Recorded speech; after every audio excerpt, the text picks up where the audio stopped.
Thanks for joining us at noon. I'm Tom Green. Today, a weather impact day because of the freeze overnight and also the snow. But the question is, where is that snow? Let's take a live look around the region. Outside of our station, certainly no snow here.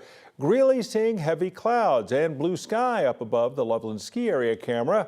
Now the Lookout Mountain camera in the left, lower left, that's covered in white. You may think that's because of snow, but if you look at the CDOT cameras, none of it's on the grass or the road. So let's get the latest from Lauren Robinson with the 9 News Weather Impact team to find out what's going on and what's still coming our way. Yeah, well, we do still have a weather advisory, winter weather advisory in place for central portions of the high country. This is where we're expecting the majority of the snow. So we're still expecting around maybe a couple inches to half a foot of additional snow by around 6 o'clock this evening. This is going to include areas like Aspen, Vail, Crested Butte, Snowmass, even down to portions of the Saguache Mountains. So we're going to watch for more snow there. Outside of that, across the Front Range, it's very hit or miss. We're seeing some light snow showers south of Denver across the Palmer Divide, and then a couple of sprinkles just off to the west. But the majority of our snow is still falling across central portions of the high country, then pushing into northern portions of the high country just west of Fort Collins.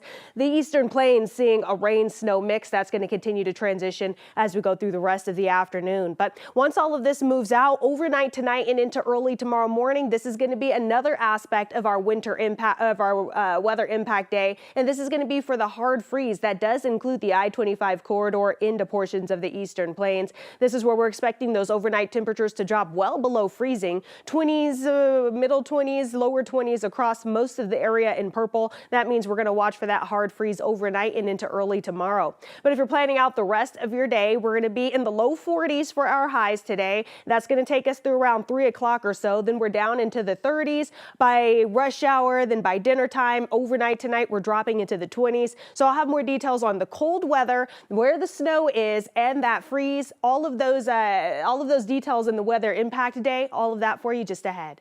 All right, Lauren, thanks. Want to get to the latest now from Teller County, where authorities are lifting all evacuation orders surrounding the Highland Lakes fire. The sheriff announcing an hour ago that the fire near Divide is now 80% contained. It is still 166 acres in size, but this is a fire that's not hurt anyone. It did destroy one house, and the sheriff's office says that house sparked the Highland Lakes fire on Monday afternoon. They do believe it was human caused, but they haven't said publicly how, only that they're now looking into criminal charges. In Denver, we're waiting for a jury to decide whether a teenager is guilty of shooting and killing a woman following a fender bender. Jurors in the Remy Cordova trial started deliberating yesterday afternoon. The prosecutors say Cordova, who was 14 years old at the time, killed 32-year-old Pamela Cabrielas near I-25 in Colfax in February of 2021. They say Cabrielas bumped into the back of the car that he was riding in, and he got out and shot her. Cordova is now 18. He's being tried as an adult. Last year, a judge sentenced the driver of the car that Cordova was riding in, Nishan Johnson, to 35 years in prison after he was convicted of second-degree murder. Colorado's Secretary of State's office has made several errors that could undermine voter confidence in elections. The latest is posting the passwords to voting machines online and leaving them there for anyone to see for months. Kyle Clark now tells us that the Secretary of State, Jenna Griswold, had known about the errors since last week, but didn't tell the county clerks who run the elections.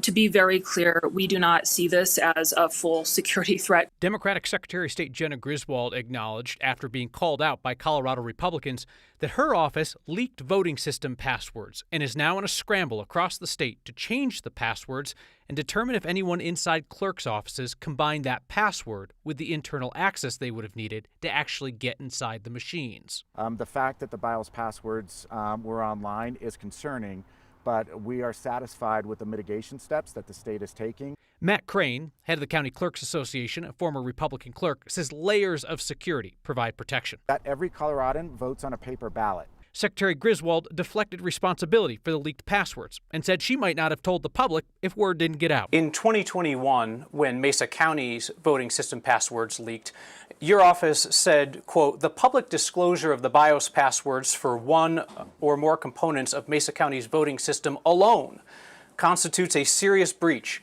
of voting system security protocols." By that standard, did your office commit a serious breach of voting system security protocols? Well, to push back on you, Kyle, that sentence is in the press release, but there is a much bigger press release. The leaked passwords are the latest error by Griswold's office undermining public trust in elections. In 2022, her office sent 30,000 non-citizens an invitation to register to vote.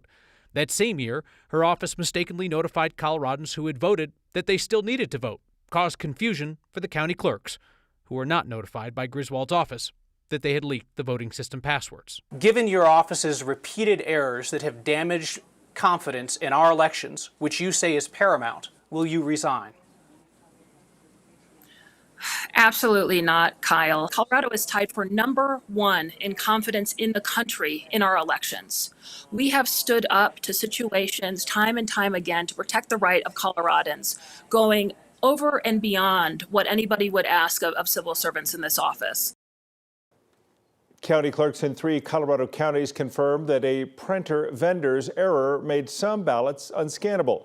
We start with Moffett County, where the clerk and recorder says the error affected every ballot in her county. But officials in Huerfano and Los Alamos counties say some of the ballots were impacted. The Moffett County clerk says the error will not impact the votes being properly counted. And to ensure that voters' selections are properly counted, the counties will have bipartisan teams of election judges follow the ballot duplication process that's outlined in our state's election rules. More than 1.2 million ballots have already been returned across Colorado. That's according to the latest numbers from the Secretary of State's office.